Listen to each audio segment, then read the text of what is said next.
Nobody can come on ụbọchị nke taata ka isi enweta video masị m ihe ọma anyị na-emere onye ọbụla na ụbọchị nke taata enwere video na-etrend maka onye omenala bụ ụzọ eziokwu nwanne ya nwoke bụ Nnatụ ọ na-agọta ọfọ egwe mana ọ nwere ihe ọsịkwu tinye ọnụ na ya. Unu cheta mgbe gara aga mgbe Mbaka ji wee mee video na-ekwu okwu maka 100 days ma 50 days ma ihe dị ya. So ka m gwakwa unu o nwere ihe bụ ndị omenala anụ na-eme. People will think that n'uche ha adịghị na ya. Uche ha dịkwa n'ihe na-eme. They are seeing everything. Now because most of them actually ikwu okwu na because it's not their line of special but ebe ha base. So mana ọ bịa ka ọ kọwaa see that na the whole thing a na-emekwa bụ ebe nna ya okwu bụ Reverend Ejike Mbaka na Ebuka na-enwe issue. So ọtụkụ tinye ọnụ na ya because you can't start now condemning what you once preached about in the sense that fasting. Why are you speaking against fasting now, knowing fully well that you are the person that you go empowered and engineered it to happen? So again is going to go no focus we break here the video down or break it down and go way kukwa one or two things on square each on here. Manabiko to pay na boy in a comment section. Aye video na aye always the see platform I see now because can kwe before you need anything go as a gun. We are beginning to limit some comments but on social na this platform I need limit some comments. YouTube you need put here and you begin to approve and disapprove ready because I can't watch you disrespect people because you want to air your view. I always say if you want to air your view, make it constructively. I bring in Ndigbo some of you na which is not supposed. I believe a grown-up man, a grown-up young lady phone, you are above 18-19 years and you can read and understand. Why are you not being careful and also know what you want to say? Against something that you don't like, it is your duty as a mother say, okay, this will okay, I may not watch it and I put the video, it doesn't go with me. You move away. Video which on a very good day, some of you from like the swaggy sinana. You can't be those because they from mother make you say you are insulting your followers. You respect is a reciprocal. Equally mokuma kweli gogo. Upon be me have my video soon pali am mad or my video pali one mad. Many be me before. So you can't just come and attack me, make am bachi genkete. I will serve it to you back in your own coin in the language that you understand. Because may your comments hold the brief and also be constructive in whatever you are saying. Come on more one more. Because so what in a cycle. Almost I can we meet one of my follower. Also my one say yes no more. Also my thank you very much. Then we was on Jelolo one certain time Jelolo drone shot. Meet one of my follower again. He called me, Simona, you are doing a very good job. Thank you, Badanya. The ones that someone courage when they have someone courage. Then he said we shared ideas, we talked to Nkaha Gakwa. Okay, for another man on Kit, I have other things I'm doing with my life.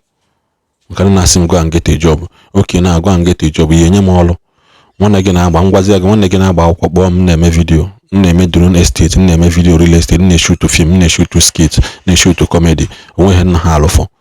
So name if truly you care for me, name all. What you going and charge? What you going and charge? I'm professional in what I'm doing. Oha, call it one. I think I go down you and the bio na tu apia kwa na nge onye amụma dị ike mara ewu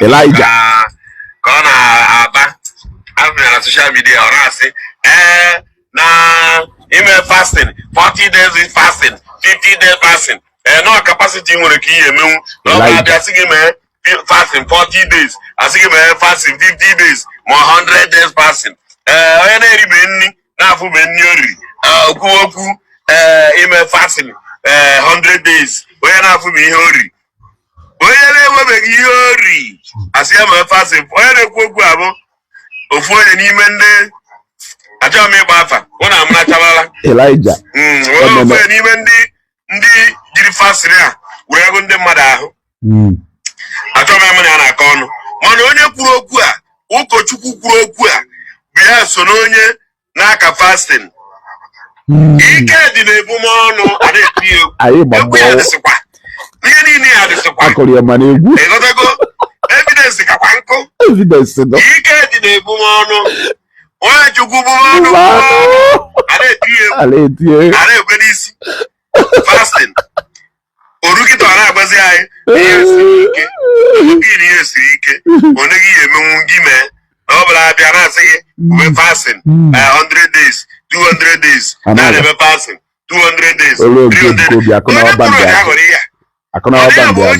onye na-ekwu okwu a nwa amadi kwuru okwu a ọkwa ofu fasting ya na nke ya kwa mana o mere ihe mbere chọpụta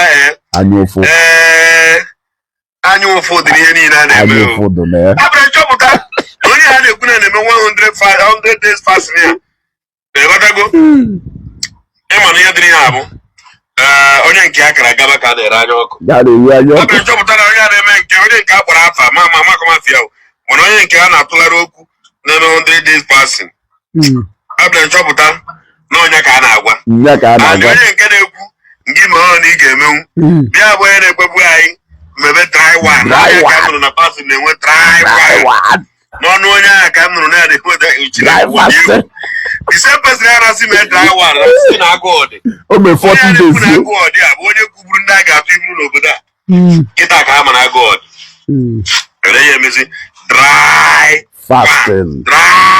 fasting na onye a na-achị kọndem bụ na onye kwusi mebe 100 days fasting na onye ahụ ama egwu ọrụ ya ọpụta n'okwu ọjọọ maka gịnị ka ga-eji ekwusi mebe 100 days fasting na onye ọbụla ma onye nwere ike ị na-agwa ya mgbe no talk that time ị gwara ya that time gị na-agwazi anyị na ọ bụrụ abịa sị gị mebe 100 days fasting mgbe ị mana nke gị bụ dry one na onye akpọkwa nke ya dry one ọ na-aghọrize na ndị mmadụ kwukere na ihe unu bụ n'obi mepekere na ọnụ kwuo onye unu bụ n'obi wekere na ọnụ unu kwuo ọgwụwo kwuo na ya tọọrị ndị mmadụ na-agbụ tọpụsịa na ndị mmadụ na-agbụ gwana ndị mmadụ eziokwu gwana ndị mmadụ na ya hụrụ na-eme biznes unu gwana ndị mmadụ na ya hụrụ na-azụ ụwa ahịa unu gwana ndị mmadụ ka amara unu agụrụsi na anyị na ụmụ onye bụ ụmụazị ịghọrị anyị mgbe anyị pere mpe ya ghọrị anyị n'agadi okenye a na-aghọrịkwa n'ibe gbani anyị na ihe na-abụ onye nke ọzọ azụbago ahịa nke ọ gasịrị ike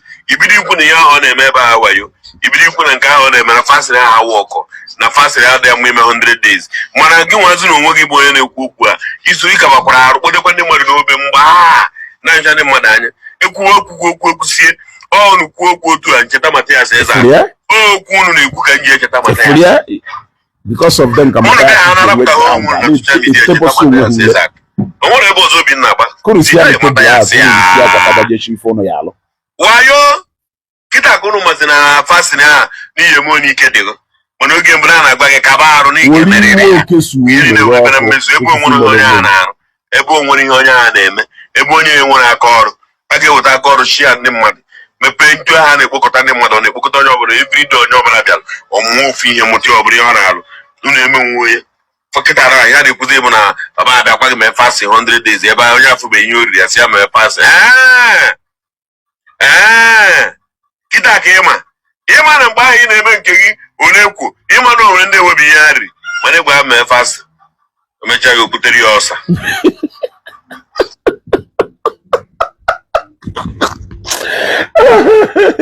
ọkwa ifugo anya ụfọdụ na mana a na-ekwu ọdụ ka ya sị na ama ife a na-ekwu olu na time evangelist Ebuka Obi ha nchara na-ebido kọnawa bandị azụ chenji meseji Fada Chigbo sịrị na ụnụ chọọ ka agasa tebụla all people like this wo ha na-eme Matias ha ji enwe ground because ekwuche ekwugharịa nwoke akwụghị n'ife okwuru anyị ma mgbe ị na-edikere 40 days fasting, dry fasting, ewuri na-eme ọnụ olu na time evangelist Ebuka Obi ekwuwe olu ego melon ịma n'iyi eme.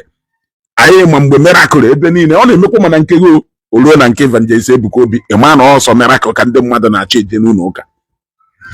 Ọkwa ngwa unu mere onwe unu ebele ụna ajụ tebọsịwa na onwe unu last unu shata dị tebụl unu eyipụ akwa ndị fada jeche ife unu ya alụ ọkara ihe etu a unu onwe na onye n'ime unu kpatara ezigbo ego uribezie nke ọ kpatalụ ịghọtago ife nna agwa na evido a na-emeke reference to ife na evido a na-emeke reference to ife biko anyị ama nnọchiere onye ọbụla fasting ụdị a na-ewuzi kịta ọ na-ewuzi kịta 40 days 70 days 100 days ọ na-ewu kịta ahụ ọhọzi ya mee 40 days nke m na-agwa gị bụ mee fasting ka ike ha gị ịnwa maka arụ gị ha ga-eritedebe onye obiọma maka o nwere ndị na-afọ dịrị chacha onye obiọma mbọsị a ga-afụzi ya bụrụ mbọsị a sị na ama nri onye obiọma biko anyị ama nnọchiere onye ọka ifuru ya anya ukwu iwere iwe oke si unu ọkụ mgbe oke gbafuoro ichigata ịma na beyu abụọ go up in flames ọ ifefa na-eme ha ncha niile design zu message fired against miracle, against prophecy, against everything.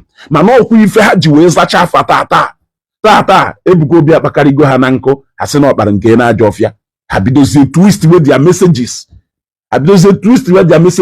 You people are misleading other people, and at the end of the day you are giving victory to Matthias because unu na-achọ ka unu prove orie na ife ọ na-ekwu eziokwu, and at the end of the day ndị mmadụ kweta na ife ahụ ọ na-ekwu eziokwu mana nke yu mana nke onye ọzọ onwe ozi onye ya bịa ebe ahụ ebuchekwa na ọsọ evangelist Ebuka. Look at fasting anyị ji mara pastor nkelu the kind of miracle anyị anụghọ record na adoration Enugu. Anyị mechaa anụ na-eji Bible wee gọrọ mgbọ, anyị mechaa anụ na onye nwụrụ anwụ biniri n'ọnwụ, anyị mechaa anụ na ndị mmadụ chọbara fada n'ụlụ abata afụ ha onweghị ife ahịa anụ fọhọ. Tata eme ihe na nke evangelist Ebuka Obi ọ bụrụ fake, ọ bụrụ na o miracle ka ndị mmadụ na-achụje n'ụlọ ụka, ọ bụrụ na God nwu nke aga nga preach wezie against miracle. Now is still time for you people to retrace your steps. Now is still time. Mana mgbe nsi ya pịa n'elu siri ma ndị fada onye yipụ akwa wụ m n'ime mbụbọ m wee yipụgo nke m already nwebudo mgbe m yi eyi